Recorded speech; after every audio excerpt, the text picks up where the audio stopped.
கொத்தவரங்காய் தக்காளி வெங்காயம் போட்டு எப்படி பொரிக்குதுன்னு பார்க்கலாமா? ஒரு கடாய் வச்சுட்டு அதில் கொஞ்சம் போல் எண்ணெய் ஊற்றிட்டு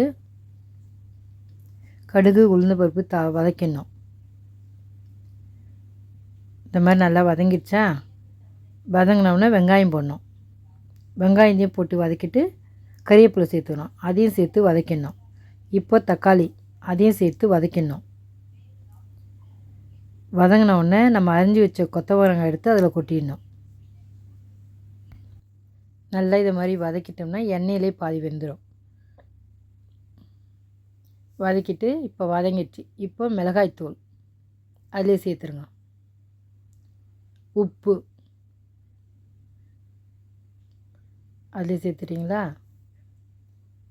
இப்போ கொஞ்சம் போல் தண்ணி அதையும் சேர்த்துட்டு நல்லா கலக்கிடுங்க. கலக்கிட்டு ஒரு தட்டு போட்டு மூடிடுங்க.